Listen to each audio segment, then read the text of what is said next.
ఆ నిశ్శబ్దంగా ఉన్న హాస్పిటల్ కారిడార్ గురించి ఆలోచిస్తేనే మనసు కొంచెం బరువెక్కుతుంది. అవును. ఆ మందుల వాసన, ఉదయం పడే సూర్యకిరణాలు, భలే గంభీరంగా ఉంటుందా వాతావరణం. సరిగ్గా అదే. ఉదయం వెలుతురు మెల్లగా కారిడార్లోకి వస్తుంది. కానీ అది ఒక కొత్త ఆశకు సంకేతమా? లేదా ఒక కఠినమైన నిర్ణయానికా అనేది తెలియదు. ఆ సందిగ్ధతే ఈరోజు మనం చేయబోయే విశ్లేషణకు మూలం. ఖచ్చితంగా. ఈరోజు మన డీప్ డైవ్లో ఒక అద్భుతమైన క్యారెక్టర్ స్టడీ చేయబోతున్నాం. అన్విక సిరీస్కి సంబంధించి, ముఖ్యంగా 20వ ఎపిసోడ్. అంటే భయం కంటే పెద్దదిగా అనిపించిన అడుగు అనే చాప్టర్ కదా. అవును, అదే. ఇక్కడ ప్రధాన లక్ష్యమేంటంటే, మనుష్యులో ఏళ్ల తరబడి పోరాడి ఒక స్థిరత్వాన్ని సాధిస్తారు కదా. ఎన్నో కష్టాలు పడి. అవును. మరి ఆ స్థిరత్వాన్ని కేవలం మరింత పెద్ద బాధ్యతను మోయడం కోసం ఎందుకు పణంగా పెడతారు? అసలు ఆ రిస్క్ చేయడానికి వాళ్ళని మోటివేట్ చేసేదేంటి? ఇది చాలా లోతైన ప్రశ్న. చూడండి, నాకు జీవితంలో స్థిరత్వం అనేది సముద్రపు ఒడ్డున ఉన్న ఒక సురక్షితమైన ఓడరేవులాగా అనిపిస్తుంది. భలే చెప్పారు. అక్కడ ఎలాంటి తుఫాన్ల భయం ఉండదు. అవును. కాని ఓడలు నిర్మించబడింది అక్కడే లంగరు వేసుకునుండిపోవడానికి కాదు కదా. నిజమే, సముద్రంలో ప్రయాణించడానికే. ఈ ప్రయాణంలో అన్విక తన ఓడను ఆ సేఫ్ రేవు నుంచి సముద్రంలోకి ఎలా నడిపిందో అన్వేషిద్దాం. ఆ నిర్ణయం తీసుకునే ముందు ఆమె మనసులో ఉన్న ఆ అలజడి, ఆ హాస్పిటల్ సీన్లో అద్భుతంగా కనిపిస్తోంది. రాత్రంతా ఆమెకి నిద్రలేదు కదా. లేదు. ఫోన్ స్క్రీన్ మీద ఆ మేనేజర్ పంపిన మెసేజ్ వెలుగుతూనే ఉంటుంది, ఉదయానికల్లా నీ సమాధానం కావాలి అని. అదొక భారీ ప్రాజెక్ట్కి లీడ్గా వెళ్లే అవకాశం.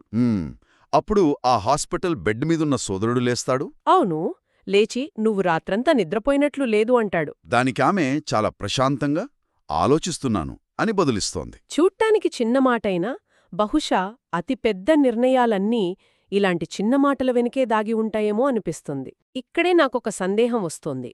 ఆ సోదరుడితో జరిగిన సంభాషణలోనే ఒక ఆసక్తికరమైన వాక్యముంది. ఏంటది?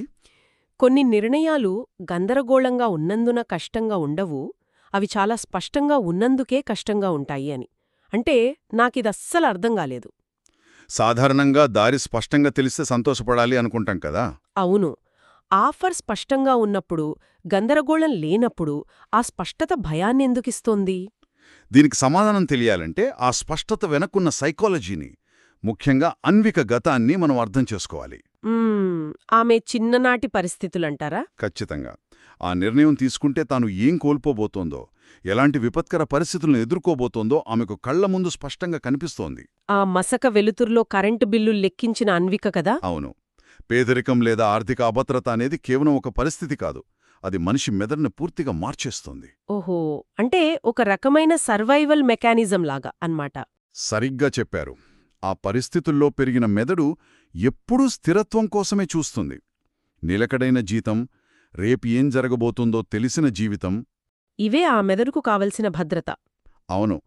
ఎప్పుడైతే మేనేజర్ ఈ కొత్త ప్రాజెక్ట్ ఆఫర్ ఇచ్చాడో, ఆ రిస్క్ను ఆమె మెదడు ఒక అవకాశంగా కాకుండా ఒక ముప్పుగా చూస్తోంది. ఖచ్చితంగా. ఆ కొత్త బాధ్యతలో సుదీర్ఘమైన ప్రయాణాలున్నాయి, ఊహించని సమస్యలున్నాయి. అది ఆమె ఇన్నాళ్లు కష్టపడి నిర్మించుకున్న ఆ సేఫ్టీనెట్ను ముక్కలు చేసే ప్రమాదముంది కదా. అదే జరుగుతోంది.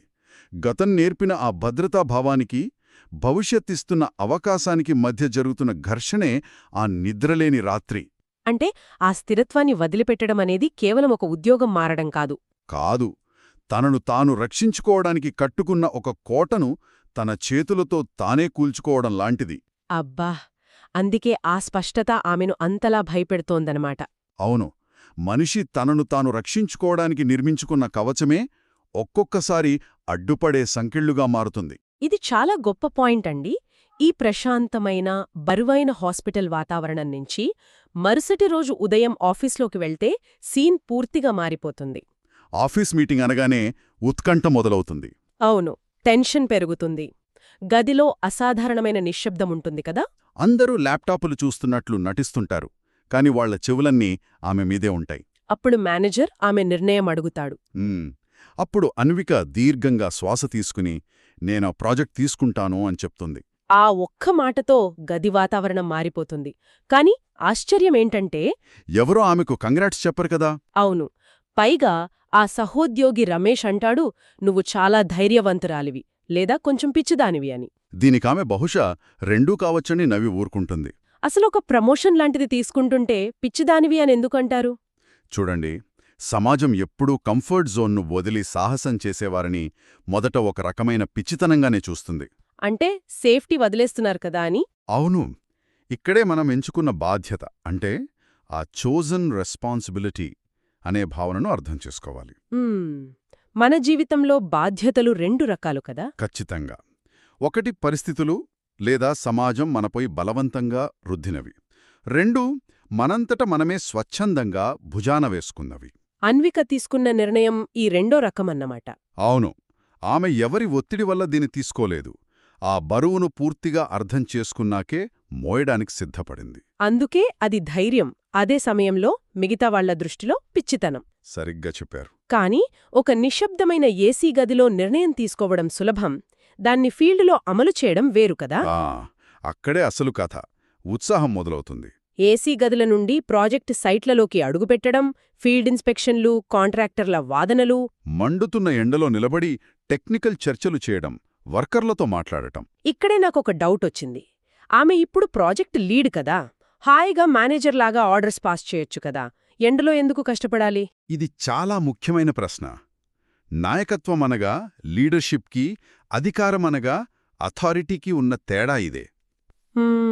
కొంచెం వివరంగా చెప్తారా? అధికారమంటే కుర్చీలో కూర్చుని కిందివాళ్ల చేత పని చేయించడం. కాని అన్వికకు అర్థమైన వాస్తవమేంటంటే నాయకత్వం అంటే అది కాదు. కాదు, అది గుణించబడిన బాధ్యత. అంటే రెస్పాన్సిబిలిటీ మల్టిప్లై అవడం. ఓహో, బాధ్యత పెరిగినప్పుడు చూసే కోణం మారుతుందంటారా? అవును. అంతవరకు తన ల్యాప్టాప్కే పరిమితమైన ఆమె దృష్టి ఇప్పుడు ఆ రోడ్డు వేస్తున్న కార్మికుడి శ్రమ మీద పడుతుంది. ఆ విద్యుత్ తీగలు లాగుతున్న టెక్నీషియన్ చేతుల మీద పడుతుంది. ఖచ్చితంగా. ప్రతి పని వెనుక ఉన్న మానవ శ్రమను ఆమె గుర్తిస్తుంది. వాళ్ల కష్టాన్ని పంచుకోకపోతే ఆమె కేవలం బాస్ అవుతుంది, లీడర్ కాలేదు. నాయకత్వమంటే అధికారం కాదు, బాధ్యత. ఎంత అద్భుతంగా ఉందో ఈ ఆలోచన. ఈ మార్పు ఎలా జరిగిందో ఆ రాత్రిపూట తమ్ముడితో జరిగిన ఫోన్ కాల్ చూస్తే తెలుస్తుంది. అవును, రోజంతా అలిసిపోయి ఫోన్ చేస్తే తమ్ముడు అడుగుతాడు కదా, పెద్ద ప్రాజెక్ట్ ఎలా ఉందక్కా అని. దానికామె ఏమంటుంది? చాలా గందరగోళంగా ఉందంటుంది. అప్పుడు అతను అడిగిన ప్రశ్న, గెలుస్తున్నావా అని. దానికామె ఇచ్చిన సమాధానం ఒక మాస్టర్ క్లాస్. లేదు, నేర్చుకుంటున్నాను అంటుంది. దానికి ఆ తమ్ముడు, నేర్చుకున్న తరువాతెప్పుడూ గెలుస్తావని చెప్తాడు. వినడానికి భలే అనిపిస్తుందిది. అసలీ నేర్చుకోవడం అనే దశ ఎందుకంత ముఖ్యం? చూడండి, ఈ రోజుల్లో అందరికీ ఇన్స్టంట్గా సక్సెస్ అయిపోవాలి. అవును, మొదటి రోజే ఛాంపియన్ అయిపోవాలి అనుకుంటారు. కానీ పరిస్థితులు మెస్సీగా ఉన్నప్పుడు అహంకారం ఉన్న నాయకుడైతే తప్పులు ఇతరుల మీద నెట్టేస్తాడు. తాను గెలుస్తున్నట్లు నటిస్తాడు. అవును, కాని అన్విక అలా కాదు. ఆమె తన అజ్ఞానాన్ని అంగీకరిస్తోంది, ప్రాసెస్ను నేర్చుకుంటోంది. విజయానికి షార్ట్కట్స్ ఉండవు అని ఆ తమ్ముడి మాటలు స్పష్టం చేస్తున్నాయి కదా. ఖచ్చితంగా. ఇదంతా వినడానికి స్ఫూర్తిదాయకంగా ఉంది. కానీ అంతా నేర్చుకుంటున్న దశలో ఉండి రిస్క్ తన అసలు స్వరూపాన్ని చూపిస్తే ఏమవుతుంది?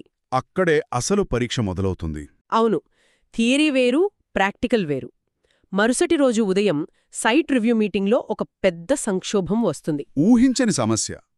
ఒక కాంట్రాక్టర్ అత్యంత ముఖ్యమైన విడిభాగాన్ని తేలేకపోతాడు. అవును, ప్రాజెక్ట్ మొత్తం కుప్పకూలిపోయే ప్రమాదం, లక్షల నష్టం. అప్పుడు అందరి కళ్ళు ఒక్కసారిగా అన్విక వైపే తిరుగుతాయి. ఇక్కడే నాకు లాజిక్ మిస్ అవుతున్నట్లనిపించింది. తప్పు చేసింది కాంట్రాక్టర్ కదా, మెటీరియల్ తీసుకురాలేదు వాడు. అవును. మరి అందరూ ఆమెవైపెందుకు చూస్తున్నారు? తప్పు వాడదేని పై అధికారులకు చెప్పేయొచ్చు కదా. ఈ ప్రశ్నే ఒక సాధారణ ఉద్యోగికి, నిజమైన నాయకురాలికి మధ్యున్న గీతను చూపిస్తుంది. అంటే లీడర్ అయితే తప్పు తలదే అనుకోవాలా? నాయకత్వం వహిస్తున్నప్పుడు మీ టీం చేసిన ప్రతి తప్పుకు మీరే బాధ్యులు. ఇక్కడే మనం ఆ బలవంతంగా రుద్దిన బాధ్యతకు, స్వచ్ఛందంగా స్వీకరించిన బాధ్యతకు ఉన్న తేడా చూస్తాం. ఓహో, ఒకవేళ ఆ ప్రాజెక్ట్ ఆమెకు బలవంతంగా ఇచ్చుంటే ఖచ్చితంగా కాంట్రాక్టర్ని నిందించి నా తప్పు లేదు అని తప్పించుకునేది. అబ్బా, ఆ సైట్లో నిలబడి ఎదురుచూస్తున్న పనివాళ్లను చూసినప్పుడు ఆమెకొక్క గొప్ప సత్యం అర్థమవుతుంది. అదేంటంటే పాత జీవితపు స్థిరత్వం కేవలం పునాదిని మాత్రమే నిర్మించింది. కానీ భవిష్యత్తును నిర్మించేది రిస్క్ మాత్రమే. ఖచ్చితంగా. ఎంత అద్భుతమైన ఆలోచన ఇది! ఈ మూలాలన్నింటినీ చూస్తే ఒకటి స్పష్టంగా అర్థమవుతోంది: ఎదుగుదల ఎప్పుడూ కంఫర్ట్ జోన్లో జరగదు అని. అవును, మన మెదడు మనల్ని ఆ భద్రతలోనే ఉంచాలని చూసినా బయటకు వచ్చినప్పుడే అసలైన జీవితం మొదలవుతుంది. అలాగే నాయకత్వం అనేది కేవలం ఒక కుర్చీ కాదు. కాదు, అది బాధ్యత. ఇతరుల తప్పులను కూడా మోస్తూ ముందుకు నడిపించడం. ఆ నిర్ణయమే కదా ఇప్పుడు ఆమెని ఈ స్థాయికి తెచ్చింది. పాత భయాలను జయించడం చాలా కష్టం. కానీ ఇక్కడ మనం ఒక విషయాన్ని చాలా నిశితంగా గమనించాలి. ఏంటది? ఈ విశ్లేషణను ముగించే ముందు ఒక కీలకమైన మలుపు ఉంది. ఆ మధ్యాహ్నం ఎదురైన ఆ కాంట్రాక్టర్ ఆలస్యం ఒక సాధారణ సమస్య మాత్రమే కాదు. మరి ఏంటి? అది త్వరలోనే ఆమె నాయకత్వాన్నే కాకుండా ఆమె చిత్తశుద్ధిని, అంటే ఆమె ఇంటెగ్రిటీని కూడా పరీక్షించే ఒక అతిపెద్ద సవాలుగా మారబోతోంది. ఒక్క నిమిషం, ఇది చాలా పెద్ద విషయం. ఇక్కడ మనం కొంచెం ఆగి లోతుగా ఆలోచించాలి. అవును. ఒకవైపు ప్రాజెక్ట్ను ఎలాగైనా విజయవంతంగా పూర్తి చేయాల్సిన బాధ్యత, మరోవైపు వదులుకోకూడని వ్యక్తిగత విలువలు, నిజాయితీ. హ్మ్. ఈ రెండూ ఒకదానికొకటి ఎదురు నిలబడినప్పుడు మనిషేం చెయ్యాలి? మనమిష్టపడి ఎంచుకున్న ఆ బాధ్యతే మన చిత్తశుద్ధిని ప్రశ్నించినప్పుడు ఏం జరుగుతుంది? మన ఆశయాలు అడిగే మూల్యాన్ని చెల్లించడానికి మనం నిజంగా సిద్ధంగా ఉన్నామా? సురక్షితమైన ప్రయాణాన్ని వదిలిపెట్టి సాహసించిన అన్విక ముందు రాబోయే తుఫానులో ఈ సమస్య కేవలం పిల్లగాలి మాత్రమేనా? ఈ ప్రశ్నలతోనే ఈనాటి మన డీప్ డైవ్ను ముగిస్తున్నాం. నిజంగానే ఇవి మనల్ని చాలా ఆలోచింపజేసే ప్రశ్నలు. ఖచ్చితంగా. మళ్ళీ ఇంకో విశ్లేషణలో కొనతో